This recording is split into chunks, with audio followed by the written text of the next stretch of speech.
Assalamualaikum warahmatullahi wabarakatuh. Alhamdulillah wassalatu wassalamu ala Rasulillah wa ala alihi wa sahbihi ajma'in.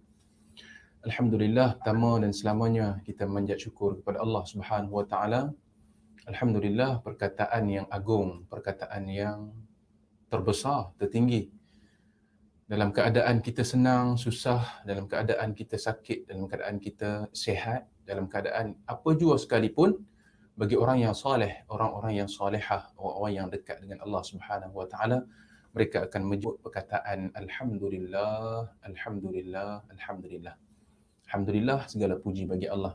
Dan kita berada dalam bulan Ramadan, bulan yang ditunggu-tunggu, bulan yang Nabi SAW menceritakan kelebihan bulan Ramadan. Dan sehinggakan Allah Subhanahu wa taala menceritakan kelebihan bulan Ramadan. Dalam bulan Ramadan itu ada satu malam dipanggil Lailatul Qadar, malam Lailatul Qadar. Sehingga kan ada satu khusus surah untuk Lailatul Qadar. Satu surah yang khusus untuk Lailatul Qadar.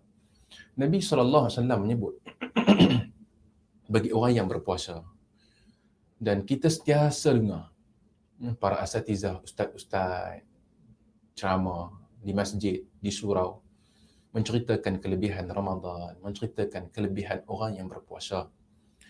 Puasa antara satu ibadat yang ba'idun 'anir riya', jauh daripada sifat sombong, sifat riya'. Dalam banyak-banyak amal ibadat, puasa ini jauh daripada sifat riya'. Sebab sesuatu ibadat yang jenis bangsa dia tak nampak.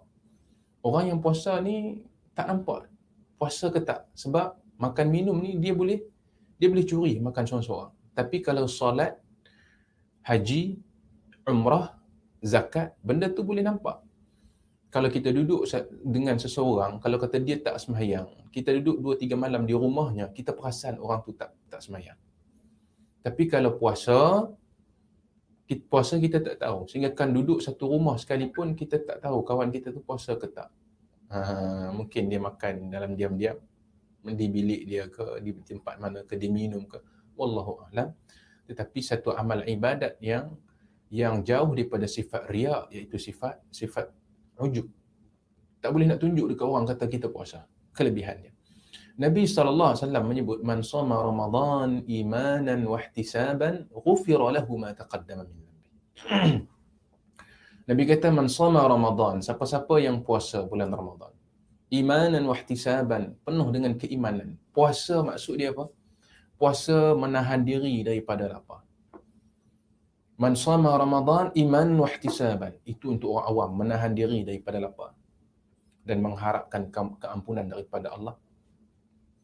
Imanan wa ihtisaban, penuh dengan keimanan, beriman sungguh dengan Allah Subhanahu wa taala. Wa ihtisab, mengharapkan ganjaran daripada Allah Subhanahu wa taala. Ghufira lahu ma taqaddama min dhanbi, diampunkan dosanya, dosa yang telah lalu.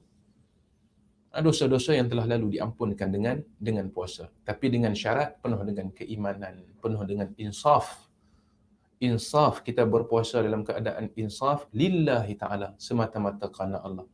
Puasa bukan kerana bulan puasa, puasa bukan kerana sebab suami kita puasa, puasa bukan sebab kerana isteri kita puasa, anak-anak puasa, jadi malu kat anak puasa jugalah. Tak.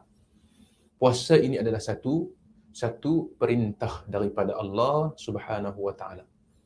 Satu perintah, satu fardu yang diwajibkan kepada umat Nabi Muhammad sallallahu alaihi wasallam.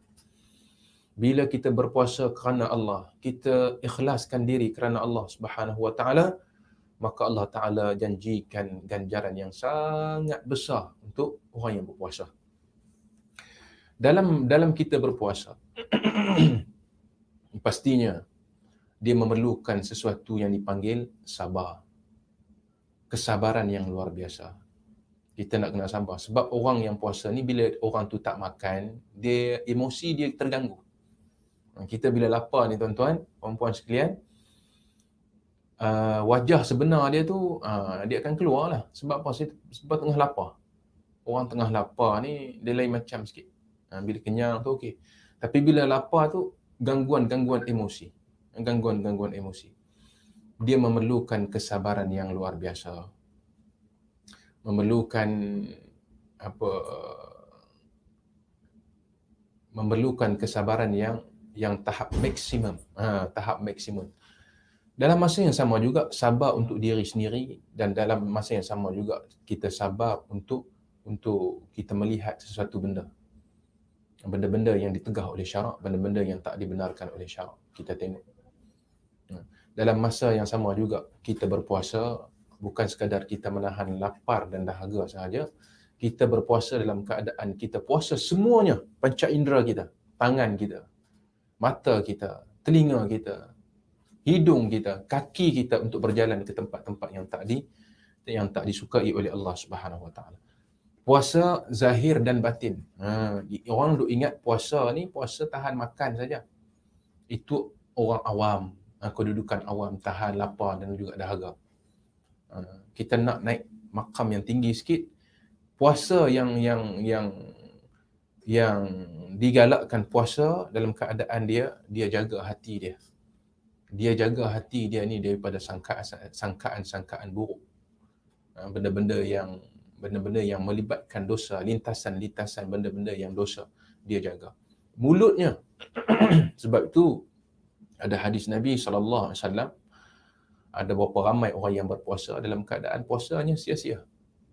Dia tahan lapar dahaga, hanya lapar dan dahaga sahaja, tapi tak ada manfaat apa. Sebab apa? Sebab mulutnya. Sebab tu kita nak seru kepada tuan-tuan, puan-puan, para penonton sekalian, kita berpuasa sungguh-sungguh kerana Allah Subhanahu Wa Taala, bukan sekadar tahan lapar dahaga ni, tapi kita puasa dalam keadaan kita jaga hati kita. Jaga hati kita. Bila cara kita tengok orang, pandang orang. Dalam bulan puasa, bulan Ramadan ni, ganjaran yang Allah Taala bagi ni besar. Ganjaran gandaan yang Allah Taala bagi ni bulan puasa ni sangat besar. Bagi orang yang puasa. Satu, dia dah puasa dah. Kemudian dalam keadaan dia sabar menahan nafsunya, dan sabar menahan segala panca indera, tangannya, matanya, mulutnya, daripada berkata-kata benda yang boleh mengurangkan pahalanya. Dia sabar, maka Allah Ta'ala akan berikan ganjaran yang besar untuknya. Ganjaran yang besar. Kemudian, berpuasa ni, dia punya objektif puasa ni untuk apa sebenarnya? Objektif berpuasa, kita nak mendidik menjadi hamba yang patuh pada perintah. Hamba yang patuh kepada perintah Allah, dan juga patuh apa yang Allah Ta'ala tegah. Allah Ta'ala bagi buat benda ni boleh buat, ini tak boleh buat. Kita nak jadi hamba yang patuh dengan perintah Allah Subhanahu Wa Ta'ala. Satu. Dan yang kedua, kita nak menanam sifat ikhlas dalam semua perbuatan. Puasa ni nak tanamkan sifat ikhlas.